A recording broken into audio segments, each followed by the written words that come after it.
உங்கள் சத்யாவில் குளு குளு ஏசி ஆஃபர்.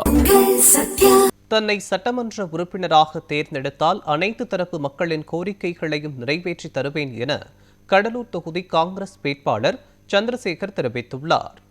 வேட்பாளர் சந்திரசேகர் கூத்தப்பாக்கம், பாதிரிக்குப்பம் உள்ளிட்ட பகுதிகளுக்கு நேரடியாக சென்று கூட்டணி கட்சி நிர்வாகிகளுடன் வாக்கு சேகரித்தார்.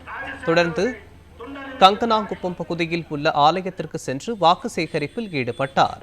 அப்பொழுது கிறிஸ்தவர்கள் தங்களுக்கான உரிய பாதுகாப்பு ஏற்படுத்தி தர வேண்டும், கல்லறைகளுக்கு இடங்கள் ஏற்படுத்தி தர வேண்டும் உள்ளிட்ட பல்வேறு கோரிக்கைகளை வைத்தனர்.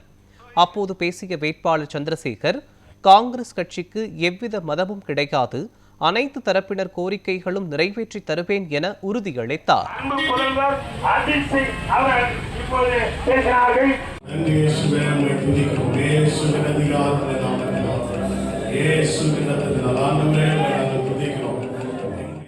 நான் வழக்கறிஞர் என்ற முறையில் அது சட்டத்திட்டங்கள் எனக்கு நல்லா தெரியும். உங்களுடைய கோரிக்கை எதுவாக இருந்தாலும் அதை நிறைவேற்றுவதற்கு நான் கடலூர் சட்டமன்ற உறுப்பினராக என்னை தேர்ந்தெடுத்தவுடன் உங்கள் பணியை நாங்கள் கவனமாக இருந்து கேட்போம்.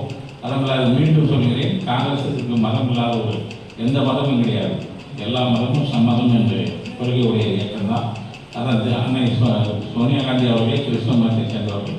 அந்த வழியில் உங்களுக்கெல்லாம் நாங்கள் பாதுகாப்பான ஒரு இயக்கத்தை ஒரு தலைவராக இருந்து உங்களை பாதுகாப்போம் என்று கூறி நீங்கள் அனைவரும் கை சின்னத்தில் வாக்கு சேகரிக்க வேண்டும். நீங்கள் மட்டும் ஓட்டு போட்டால் போதாது.